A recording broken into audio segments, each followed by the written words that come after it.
Você vai assistir a mais um vídeo do Veritatis Splendor. Mas antes, eu gostaria de fazer um pedido para você muito especial.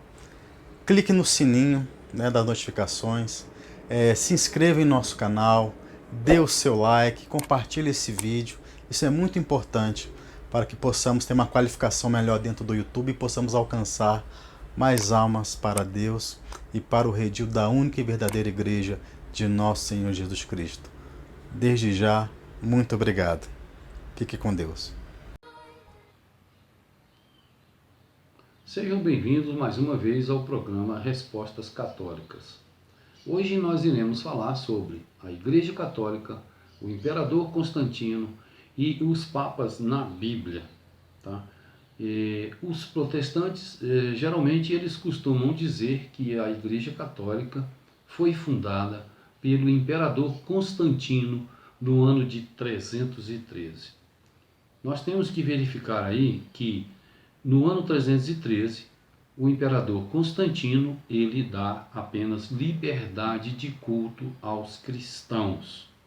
Mas quem vai oficializar realmente o cristianismo como religião oficial do Império Romano é o imperador Teodósio I no ano 380.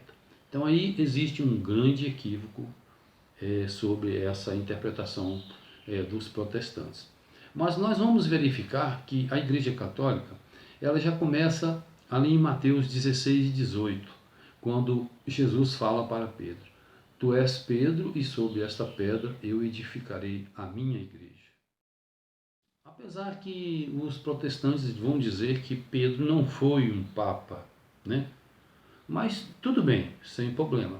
Nós podemos então pegar, né, já que seguindo essa linha protestante que é totalmente errada, então nós vamos pegar pelo menos então o segundo Papa, que é Lino. Lino, ele vai suceder Pedro, né, quando Pedro morre, então vem um Papa com o nome de Lino. E o importante é que esse nome Lino, ele está também relatado no Novo Testamento, né, ou seja, na Bíblia. Nós podemos verificar o nome de Lino ali em, eu anotei aqui, em 2 Timóteo, no capítulo 4, versículo 21. Então, o Lino, que está na história dos papas, que é o segundo papa, nós podemos encontrar também o nome dele na Bíblia.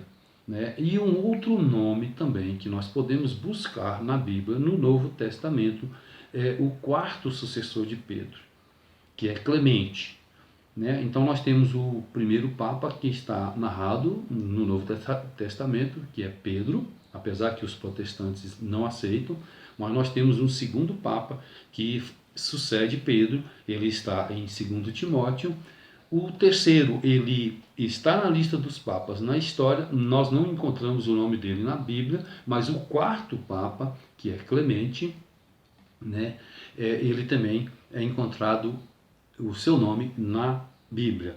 Nós podemos verificar lá em Filipenses, no capítulo 4, versículo 3.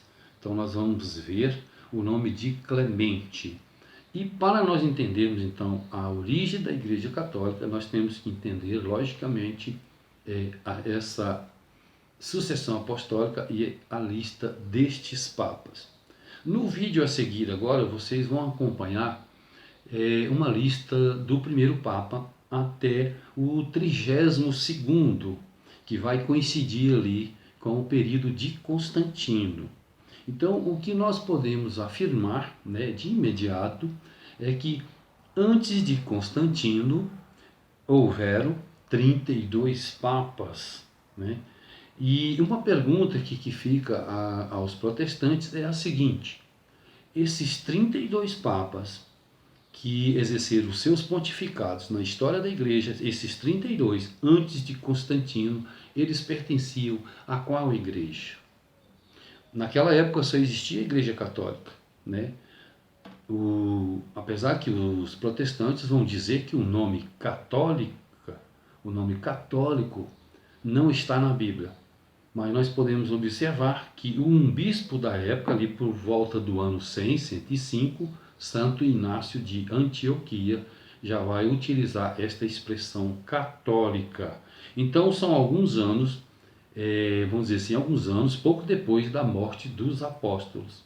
Nós temos então, só para vocês entenderem, nós tivemos então Pedro, nós tivemos Lino, que é um sucessor de Pedro, nós tivemos um terceiro, que é sucessor de Lino, e um quarto, que é Clemente, sucessor do terceiro Papa. Então nós vamos passar para vocês aí agora essa lista de 32 papas, e a gente vai comentando algumas coisas aqui para vocês entenderem melhor como a Igreja Católica se iniciou. Vamos conferir então. Pedro, o seu pontificado é ele por volta do ano 33 a 67. Lino, que foi mencionado na Bíblia, o seu pontificado fica em torno do ano 67 a 76. Aí depois vem Anacleto, que é o terceiro Papa, e ele vai, seu pontificado, de 76 a 78. Depois vem Clemente, esse que acabei de falar que está relatado em Filipenses. Ele vai, então, o seu pontificado vai ser ali por volta do ano 88 a 97. Agora aí, nós teremos que fazer uma ressalva muito importante nesse período. Clemente está sendo citado na Bíblia, no ano ali por volta do seu pontificado ali, que vai em volta do ano 88 a 97. Então, ali nesse período é que João do Apocalipse vai escrever o seu livro, então o livro do Apocalipse. João escreve o livro de Apocalipse em torno ali do ano 95 para 97. Então, para a gente entender bem a história da Igreja Católica, nós podemos ver então que houve aí Pedro, houve Lino, Anacleto, Clemente, que é um quarto Papa, e nesse período então o Novo Testamento ainda não estava finalizado, porque João vai terminar o Apocalipse aí nesse período do pontificado de Clemente, tá? Então depois de Clemente vem o quinto, que é Evaristo, Evaristo, o seu pontificado vai girar em torno ali do ano 97 a 105. Então a outra data importante que nós temos que focar aqui, que vocês não podem esquecer. No ano 97 a 105, então o bispo de Antioquia, não o Papa, tá, pessoal? É um bispo que tinha na época, ele vai utilizar então a palavra católica. Então a Igreja Católica começa então com a sucessão dos apóstolos. A expressão católica vai surgir então no ano 105. Está aí uma prova muito concreta dentro da história, já que os protestantes falam que a Igreja Católica foi fundada por Constantino no ano de 313. Então isso é uma falsidade enorme, assim como eu falei, houveram 32 papas antes de Constantino.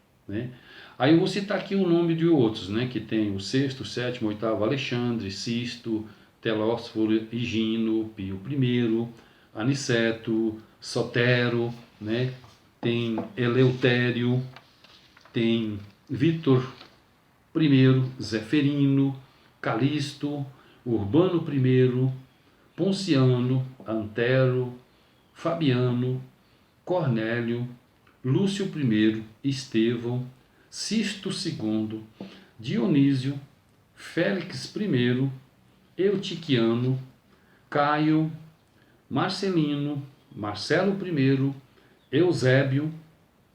E aí agora que nós vamos parar no período de Constantino. Então aí depois de Eusébio vem então o Papa Melquíades, que o seu pontificado vai se concretizar no ano 311 a 314. E no pontificado de Melquíades, ali por volta do ano 311 a 314, é que Constantino vai dar então liberdade de culto aos cristãos. Porque do ano 313 para trás, voltando aí até na época de Lino, Anacleto, Clemente, a igreja, o Império Romano perseguia os cristãos. Então não havia uma liberdade de culto, né? De expressão, de reunião, de assembleias, né? Então foram quase 300 anos, né, depois da época dos apóstolos. Os cristãos, então, não tinham essa liberdade de culto. É nesse período de 313 que o imperador Constantino vai dar liberdade de culto aos cristãos. Liberdade, pessoal. Então, quer dizer, a partir de aí, os cristãos não seriam mais perseguidos pelo Império Romano. Então, essa data é que eu queria colocar aqui para vocês, né, relatar algumas coisas aí sobre a história dos papas e relatar também que alguns deles são citados na história e também na Bíblia. E mostrar para vocês que esta ideia, né, esse ensinamento que os protestantes sempre vêm tentando colocar para todas as pessoas, que Constantino fundou a Igreja Católica no ano 313, é uma falsidade, é uma farsa muito grande. Infelizmente, nós temos que falar isso, né? Então, a Igreja Católica, eu continuo a afirmar a todos vocês que foi fundada por Cristo sobre Pedro e os apóstolos. E depois da sucessão, depois da morte desses apóstolos, deveriam então haver sucessores. E esses sucessores continuaram na história e nós estamos aí hoje em dia, graças a Deus, com o nosso Papa Francisco, ok? Então era isso que eu queria falar para vocês, né? E gostaria aqui também de lembrar a vocês que para vocês terem um melhor conhecimento, né, sobre essas questões sobre católicos e protestantes, vou falar aqui de 4 livros de nossa autoria que vocês podem muito bem procurar aí pela internet e adquirir estes livros. São muito bons para tirar essas dúvidas em relação a tudo que se fala de catolicismo e protestantismo, ok? Então vamos lá. Esse aqui é o primeiro livro, As Diferenças entre Igreja Católica e Igrejas Evangélicas. Depois vem o segundo livro, 150 Respostas Católicas a 150 Acusações Protestantes. É um livro também muito bom que vocês podem adquirir para relatar todos esses assuntos. Aqui também nós falamos dos papas, inclusive sobre esse assunto que eu acabei de falar aqui agora. Temos esse livro aqui também, Cultos Protestantes, Lavagem Cerebral e Hipnose. Tá? É um livro muito polêmico, mas que na verdade está acontecendo aí utilizações, algumas coisas são utilizadas sobre esse tema por pastores protestantes em suas igrejas, tá certo? E o último nós temos aqui, porque esses protestantes tornaram-se católicos. Aqui tem um relato de mais de 50 testemunhos. Então, o recado de hoje seria esse e até a próxima, se Deus quiser. Que Deus abençoe.